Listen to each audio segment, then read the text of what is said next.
জানতে হবে। আর দেশের জনগণই আমাদের শক্তি, জনগণকে নিয়েই আমাদের এগিয়ে যেতে হবে। ইউনিসেফের টাকার অভাব নাই, সে তো গরিবের টাকা লুট করে নিয়ে রক্ত চুষে খেয়ে এখন বিদেশে পত্রপত্রিকা হায়ার করে সেখানে নানা ধরনের অপপ্রচার ছড়াচ্ছে। আর যত হত্যাকাণ্ড খুন করে সব দোষ আওয়ামী লীগের। পুলিশ মারে, এটা তো তাদের সমন্বয়ক আসিফ নিজেই বলেছে পুলিশ হত্যা করেছে। বিএনপি নেতা বলেছে সে পুলিশকে মেরেছে, এমনকি ইসলামী আন্দোলনের নেতাও বলেন উনিও পুলিশকে মেরেছেন।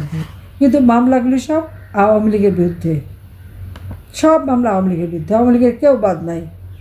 তো কত মামলা, আমার মনে হয় যত মামলা দিয়েছে তার একটা হিসাব বের করলে ইউনূসের নাম ওই গিনিস বুক অফ রেকর্ডে যাবে, যে সে কত মানুষের বিরুদ্ধে কত মামলা করতে পারে, একটা দলকে ঘায়াল করার জন্য কি কত হাজার হাজার কর্মী নেতাকর্মীকে জেলে পুরতে পারে, এবং কত লক্ষ নেতাকর্মী মানুষের বিরুদ্ধে মামলা দিয়ে আসামি করতে পারে।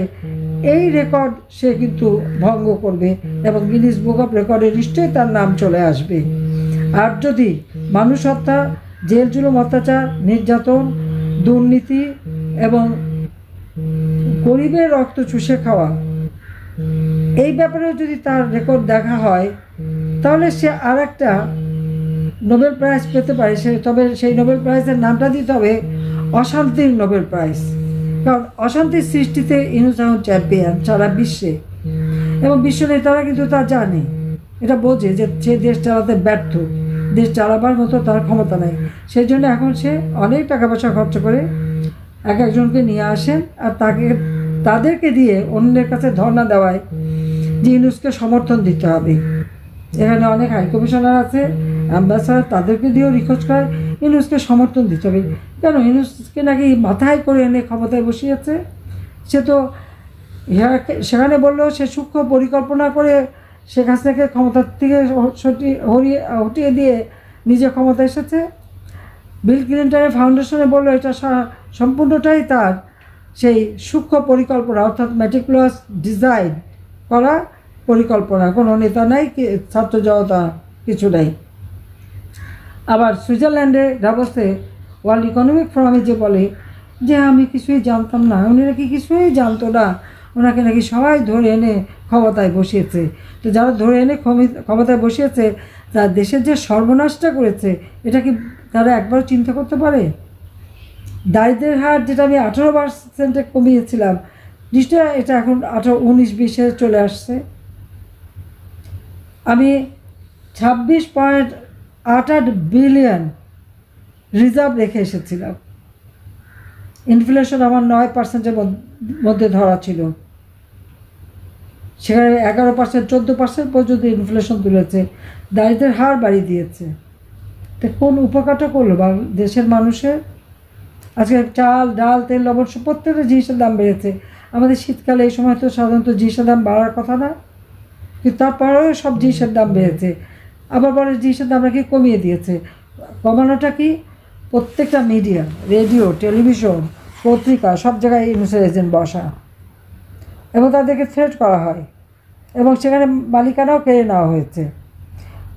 বাজারে যে টেলিভিশন নিয়ে যাবে আগেই বলে দেয় দাম কমিয়ে দিতে, যদি কমিয়ে না বলে তো ওই দোকানও থাকবে না, লুটপাট করবে, আর টেলিভিশনও থাকবে না, জ্বালিয়ে দেবে। তখন তারা কম করে দাম বলতে বাধ্য হয়। কিন্তু প্রকৃত দাম পাওয়া যায় যখন ক্রেতারা নিজেরা কেনে, তাদের পকেটটা যে খালি হয় সেটা তা বোঝে। আজকে দিনমজুরের আয় রোজগার নাই, আজকে সাধারণ খেটে খাওয়া মানুষের আয় রোজগার নাই, ব্যবসা বাণিজ্য নাই, একটার পর একটা শিল্প কলকারখানা বন্ধ। এ পর্যন্ত প্রায় 150-এর উপর গার্মেন্টস বন্ধ হয়ে গেছে, ইন্ডাস্ট্রি বন্ধ হয়ে গেছে, শ্রমিকরা বেকার হয়ে মানবেতর জীবনযাপন করছে। আজকে কৃষকরা সেচ পায় না, সমস্ত জমি চাষ করতে পারতেছে না, কি বিদ্যুৎ নাই। আমি তো প্রত্যেক ঘরে ঘরে বিদ্যুৎ দিয়ে এসেছি, বিদ্যুতের তো কোনো কমতি ছিল না। 28,000 মেগাওয়াটের মতো বিদ্যুৎ উৎপাদনের সক্ষমতা আমরা অর্জন করেছি। আমাদের যেটা চাহিদা হতো 16,000 মেগাওয়াট, 17,000 মেগাওয়াট, আমরা তা উৎপাদন করতাম। এখন হচ্ছে না কেন? বিদ্যুৎ তৈরি করার জন্য যে উপকরণ কেনা, সের অর্থ তো বাজেটে ধরা ছিল, সেটাকে গেল কোথায়? তার জবাব দিতে হবে তাকে, সে জবাবও তাকে দিতে হবে। একদিকে দেশটাকে লুটে খাচ্ছে, আরেকদিকে খুন করছে, আর সব জায়গায় আওয়ামী লীগের দোষ। আওয়ামী লীগের দোষটা কিসের?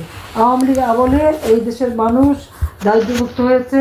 আওয়ামী লীগের আমলে এদেশের মানুষ দুবেলা কেন 3 বেলা 4 বেলা খাবার সুযোগ পেয়েছে। আওয়ামী লীগের আমলে এদেশের মানুষের বিনা পয়সা ওষুধ পাচ্ছে কমিটি ক্লিনিকের মাধ্যমে, চাকরি পেয়েছে, কাজ পেয়েছে, ফ্রিল্যান্সিং করতে পেরেছে। স্যাটেলাইট বঙ্গবন্ধু 1 উৎক্ষেপণ করে দিয়ে মানুষকে আমরা সুযোগ করে দিয়েছি, প্রযুক্তি শিক্ষা দিচ্ছি। সব দিক থেকে দেশ এগিয়েছিল। সারা বিশ্ব বাংলাদেশকে উন্নয়নের রোল মডেল হিসেবে চিহ্নিত করতো। আর সেখানে এরা প্রত্যেকটা জিনিস জ্বালিয়ে পুড়িয়ে ছারখার করেছে। জ্বালিয়ে পুড়িয়ে ছারখার করে বলে গাঁজা বানিয়েছি। গাঁজার চিত্রটা আর বাংলাদেশের ওই ইউনুস ক্ষমতা আসার আগের চিত্র দ্বারা জ্বালাও পোড়াও, মেট্রো রেল, এক্সপ্রেসওয়ে, বিটিভি ভবন থেকে শুরু সব যে আগুন দিয়ে পুড়িয়ে তার সারা দেশ যে আগুনে চলছে, ঠিক তার আগে ওই 7ই জুলাই আগে বাংলাদেশের চিত্রটা একটু তুলনা করে দেখুন তো। ইউনুস ওটা বলবেই। আর ইউনুসের বিচার ইনশাআল্লাহ সে বিচারও করব। দেশের মানুষের অর্থ সম্পদ লুটে দিয়ে হত্যা করে বাংলাদেশটাকে একটা শ্মশানে পরিণত করে আজকে সে বেশ সুখে বাস করে এখন আর নিজের বোধহয় আত্মবিশ্বাস করে গেছে। এখন এর কাছে ধর্ণা দেয়, ওর কাছে ধর্ণা দেয়, তাকে যেন একটু সমর্থন দেয়। এটাই হচ্ছে তার চরিত্র। সবাই তোমরা ভালো থাকো, সুস্থ থাকো, এবং সবাই যারা আছেন মুরব্বী সবাইকে আমরা বলবো ভালো থাকেন, সুস্থ থাকেন। ইনশাআল্লাহ জয় আমাদের হবে। মনোবল রেখে চলতে হবে। জয় বাংলা, জয়